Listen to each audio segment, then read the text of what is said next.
She was mopping the lobby floor when the CEO heard her speak Mandarin, Spanish, and French flawlessly. What happened next stunned the entire company. At Halberg International, the cleaning staff were invisible, not by design, but by routine. They moved like whispers through the building after hours, pushing carts, emptying trash bins, wiping fingerprints from glass walls. Familiar, constant, unacknowledged, like elevator music. It was a typical Monday morning in downtown Fort Worth. The lobby pulsed with movement, heels tapping on tile, fingers dancing over phones, conversations buzzing about deadlines and deals. Coffee cups were clutched like lifelines. Jonathan Kellerman, Halberg's CEO, was making his usual walk from the parking garage to his executive suite on the 18th floor when something made him stop. A voice. Not just any voice. Fluent, crisp, gliding through a language he hadn't heard since his last visit to the Shanghai office. Mandarin. He turned instinctively, expecting to see one of the international account managers. But what he saw instead stopped him cold. A woman in a burgundy janitor's uniform stood beside the touchscreen lobby directory. Her short twists were pulled into a ponytail. She was speaking fluidly to an older man in a navy jacket and thick-rimmed glasses who looked both confused and profoundly grateful. She gestured gently, giving directions toward the elevators with calm authority. Kellerman stared. He'd seen her before. Late nights, quiet halls, always polite, always invisible. He'd never even learned her name. And yet here she was, translating building instructions in perfect Mandarin as if she belonged behind a boardroom table, not a mop. He took a step closer. As she finished helping the older man, she pivoted smoothly toward a delivery worker struggling with a shipment form. Her voice shifted, now Spanish, precise and conversational. The man's tense shoulders relaxed as she guided him through the sign-in process. Then came a third moment, a guest approaching with a thick Parisian accent, fumbling for words. Without hesitation, she switched again. French, native-level fluency, friendly, assured.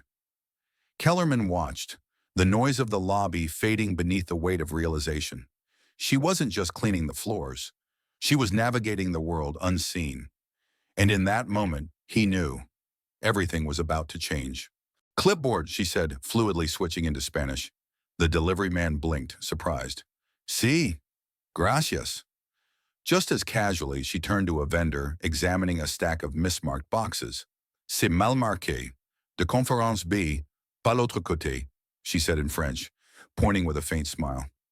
Jonathan Kellerman's jaw clenched, not in anger, but in something tighter. Guilt, maybe, or recognition. He'd spent decades in global logistics, led international expansions, hired high-dollar translators, built cross-cultural training programs. Yet the most linguistically gifted person he'd encountered in years had been mopping floors just 2 levels beneath him. He stepped forward, curiosity edging into his voice. Excuse me? She turned, startled but composed. Yes, sir? He offered a faint smile. That was Mandarin, right? Yes, sir. You speak it fluently? Yes. And Spanish. French. She nodded calmly without a hint of boast. Also Portuguese, German, Arabic, Italian, Swahili, and I read Latin, but I don't really count that. He blinked. You're telling me you speak 9 languages? Yes, sir. No pride, no defensiveness. Just fact. Plain and steady as a heartbeat. He stared, processing. The woman he'd passed 100 times without a second glance was a walking international liaison. What's your name? He asked. Denise Atwater. Miss Atwater, are you free for a few minutes? Her brow lifted, just slightly. Now? Yes, I'd like to speak with you. In my office. She hesitated, not in fear, but in the wary reflex of someone long used to being overlooked. Then she nodded. All right. He pressed the elevator button, holding the door for her. They stepped inside. The silence in the lift was soft but weighted. I've worked here for 13 years, she said suddenly as they ascended. Never thought I'd be invited upstairs. He turned to her with a quiet smile. You might be surprised how quickly things can change. But even he didn't realize just how much was about to. The elevator chimed. The doors opened. Denise stepped out first, her shoes barely whispering on the polished wood of the executive hallway. It smelled like citrus and leather. Money if you had to name the scent. Kellerman's assistant looked up, eyes wide at the unexpected pairing. He didn't explain, just nodded and they walked through. Inside the glass-walled corner office, he gestured toward a chair. "Please, sit." She did carefully, folding her hands in her lap. Her eyes moved over the space, measured, calm. She wasn't impressed, just observant. A large world map covered the wall behind his desk, dotted with colored pins. On the side table, a tray of espresso cups, a photo of two smiling daughters, a dusty award from a trade conference in Brussels. He sat across from her, leaning forward.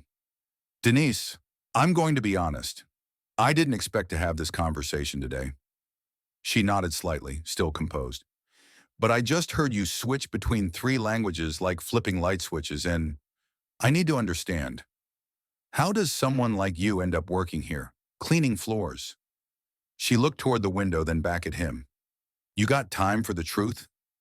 "I wouldn't have asked otherwise." She rubbed her palms together, like warming up words. "I was born in Toledo, Ohio. Only child. My dad was a pipe fitter. Mom was a nurse's aide. We didn't have much, but they worked hard. Education was like religion in our house. I got a full ride to Kent State, majored in linguistics, was halfway through my master's when my mom got sick." She paused. "I came home to take care of her. Then my dad died, stroke, 6 months later. Everything fell apart. I had a baby, no money, no partner who stuck around. So I worked. Grocery stores, nursing homes, temp jobs. Eventually, a custodial supervisor here offered me night hours. It let me pick up my daughter from school, pay the light bill." Kellerman watched her, silent, listening. "But the languages, I didn't stop. I borrowed textbooks, listened to recordings, read newspapers in 5 different tongues just to stay sharp. It's what I do. It's the only thing I do that still makes me feel like I matter." Her voice didn't break. It wasn't rehearsed. It wasn't even emotional. Just true. "Most people never ask," she added. "They see the uniform and assume." That last word landed heavy. Assume. Kellerman leaned back in his chair. Her story sank into his chest like a weight. She cleared her throat.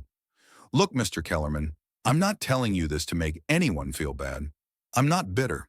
Life happened. I did what I had to. I still do. But you asked. That's the answer." He exhaled slowly. Denise Atwater was brilliant. That much was clear. But she wasn't here for pity or a handout. She was simply giving him the truth. Clean, clear, and a little heartbreaking. "You ever think about doing something else?" he asked. She gave a small shrug. "Sometimes, but it's hard to dream when you're rents." Eleanor Craig folded her hands slowly. Her voice was clipped, skeptical. "You were a janitor here 3 weeks ago." Denise met her gaze without flinching. "I was." Eleanor leaned back, cool and controlled. "Help me understand how someone with your background is now handling high-level international affairs." Denise's tone remained steady. "Because I speak the languages. I understand the cultures. I've already renegotiated 2 vendor contracts, cleared a 3-month delay with our Morocco deal, and helped secure a verbal agreement with our Brazilian partners. Legal finalizes it next week." Eleanor pursed her lips. "So you think this company should run on instinct and charm?" Denise allowed herself a small smile. "No, ma'am. I think it should run on results." That made Eleanor pause, just for a breath, the first crack in her polished armor. "I don't need to be liked," Denise added, "but I do need to be useful. And I am." Eleanor stood, slowly closing the folder. "You're a gamble." Denise stood too. "I'm used to that.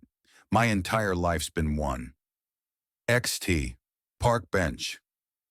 Night Denise sat across the street from the glass tower she now worked in, the city glowing around her. For years she had passed this building wearing the same uniform, hauling cleaning supplies, wondering if anyone even saw her. Now they all did, and some didn't like it. She pulled out her phone and dialed. "Hey, Ma," her daughter answered. "Everything okay?" Denise hesitated, then nodded to herself. "Yeah, just needed to hear your voice." "You sure?" "I'm sure." They talked a few minutes. Nothing urgent.